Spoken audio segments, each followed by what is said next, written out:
Я так поняла, у вас нет еще прототипа как такового? Или есть? Есть, он уже работает, да. На вебе? Да.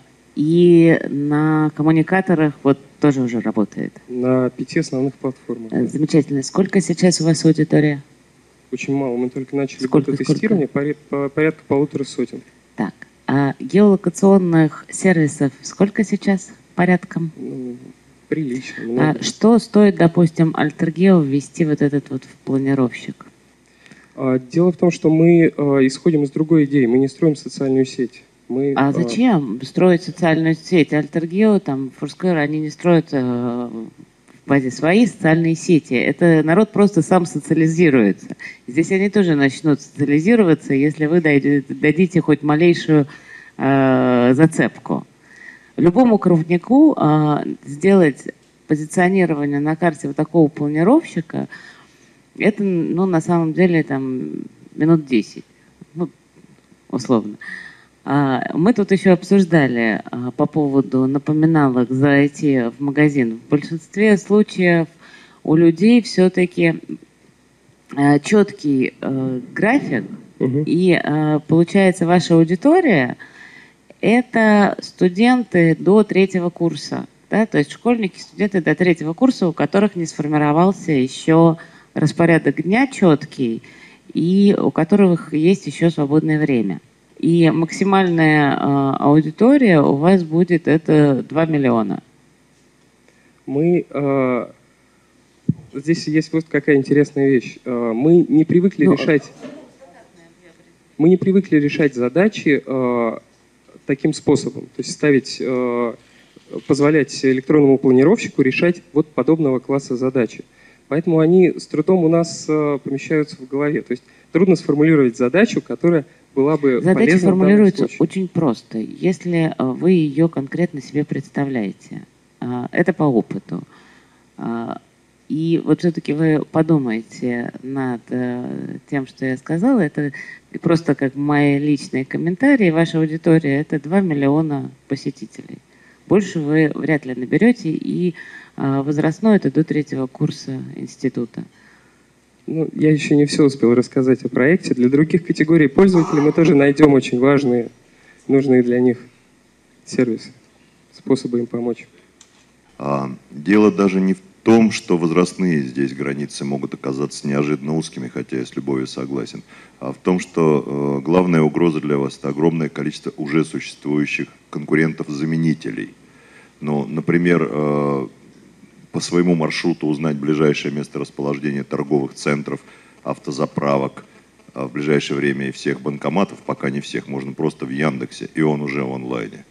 Понимаете? То есть здесь вам, мне кажется, нужно именно эти группы рисков рассматривать в первую очередь, если вы хотите победить. Потому что для меня рассказ был о том, что мы тоже можем сделать все то, о чем говорят большие игроки. Вот я так примерно воспринял ваш рассказ. Что похвально, но в чем же дальняя цель долгосрочная? Спасибо за комментарий. Мы пытаемся сделать приложение, которое будет направлять человека в его делах, которые он сам заносит в свое расписание. Любой человек сейчас перед выездом на важную встречу может открыть Яндекс и посмотреть, за какое время примерно он туда доберется.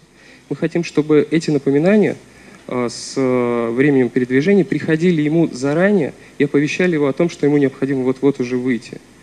То есть это некая информация, которая привязана к его потребностям и выдается ему в нужное время.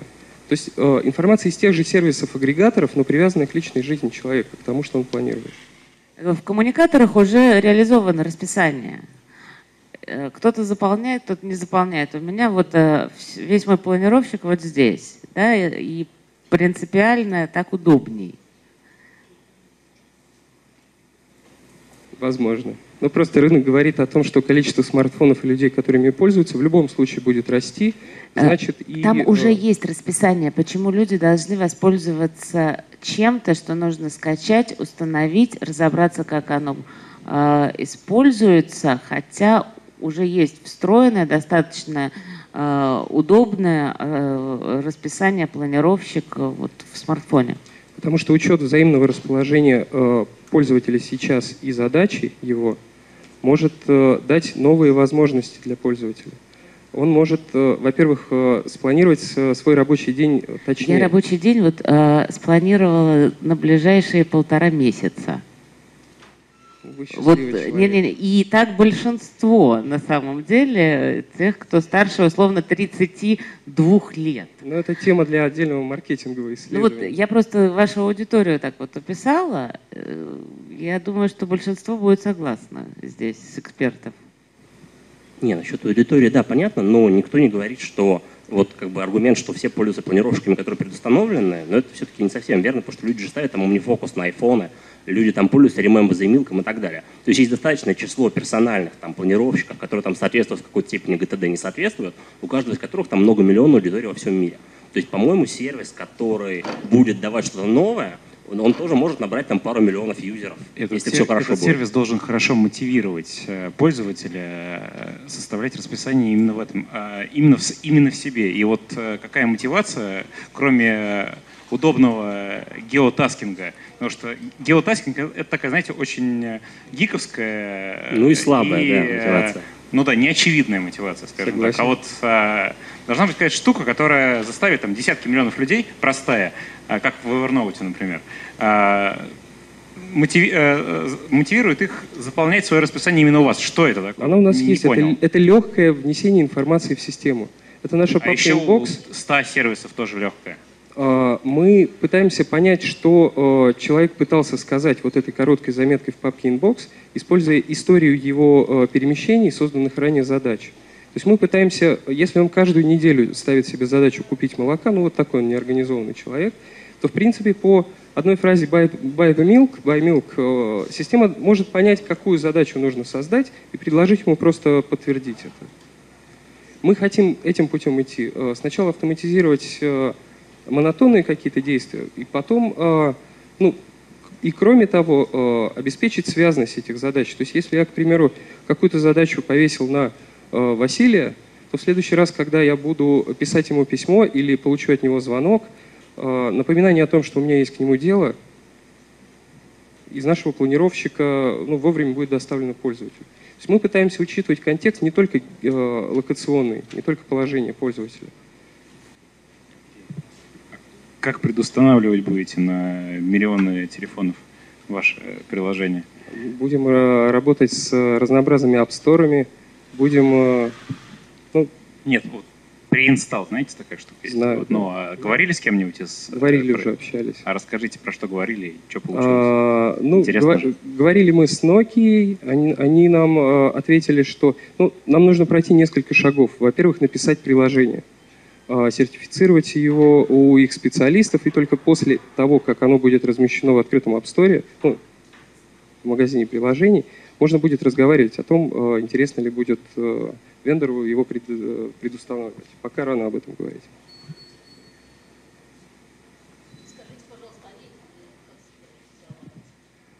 Наше функционирование вполне неплохо видится себе нам в рамках бизнес-модели freemium по тем расчетам, которые хорошо известны и открыты сервисы Evernote.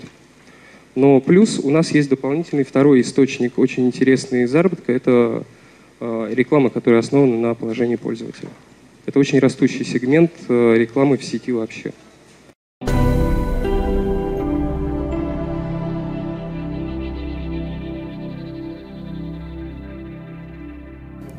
Епифия нет, я сразу отвечу, что я бы не инвестировал, потому что в проекте сейчас нет понимания целевой аудитории вообще. Попытка следовать чужим моделям, она, конечно, хороша для просчетов, но мне кажется, что у людей просто нет понимания. Очень хороший слоган, очень хорошая идея, но нет понимания для кого. Епифия. Это самый симпатичный для меня проект. Мне безумно нравится смс-ка, которая приходит и напоминает мне, что нужно купить, конечно, не молока, но купить то, что я себе запланировал. И писать в ежедневнике, что мне это нужно купить, я не буду. Запоминать, тем более, не об этом у меня болит голова. То есть гораздо разумнее где-нибудь в воскресенье составить себе виш-лист, что я бы хотел бы купить то-то, то-то, то-то и то-то, и пускай система меня проинформирует и напомнит мне, что я могу это сделать. Классно будет, если они смогут сопрягаться с магазинами. Например, я ищу зарядку для своего ноутбука, да, и система сама мне подскажет, что вот в этом магазине она есть, она мне напомнит, и это классно. И даже если она напомнит мне 2 раза, я не буду расстраиваться, потому что она выполняет для меня важную функцию. Планировщики, которые есть в смартфонах, честно говоря, я ими не пользуюсь, потому что я это делаю в проекте, но в проекте нет напоминалки. То есть проект ноутбук, он закрыт, и когда я еду в машине или я иду пешком, он закрыт. Это не мой смартфон. И тем более там нет вот этой напоминалки. Поэтому мне очень нравится функция SMS-ка, напоминающая, которая отсутствует в конкурирующих программах за рубежом, про которые рассказывала команда. И я считаю, что это основная фишка. Весь остальной функционал будет базироваться, наверное, вот на этом напоминании. Поэтому, пожалуй, я бы сюда какие-то деньги бы инвестировал. Да, пожалуй, так. Что мешает уже существующим геолокационным службам сделать такой планировщик? Ничего не мешает. Поэтому рынок, на мой взгляд, плохо был проработан. Аудитория для использования планировщиков в таком виде, как у них, это, как я и говорила в процессе обсуждения, студенты до 3-го курса. То есть школьники, студенты, у которых нет еще сформированного рабочего дня, нет сформированного расписания, потому что большинство людей, которые уже работают, они исходят не от места, а от задач. И выполняют задачи в течение суток согласно своему перемещению. Я бы, наверное, все-таки не инвестировала в такой проект, и он очень призрачный, на мой взгляд. То есть это узкая аудитория, порядка 2 миллионов регистраций. Да, и вот возрастная категория такая.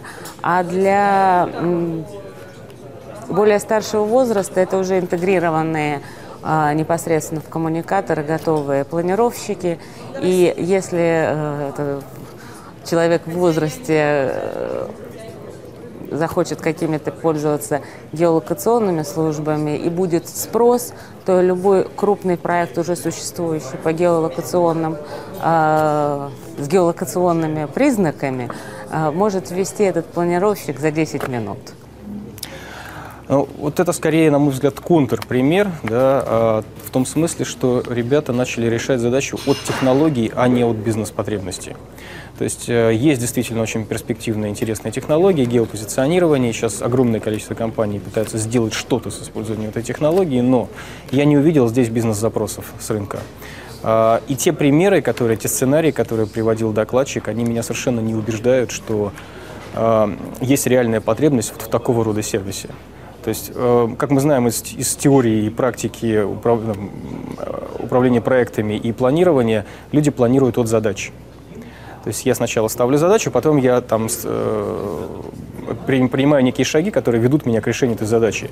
А ребята перевернули все с ног на голову, то есть они решают проблемы ad hoc. Это скорее, как вот сказали эксперты, подход студентов. И я уверен, что целевая аудитория, которая сможет пользоваться такого рода сервисом, она очень узка.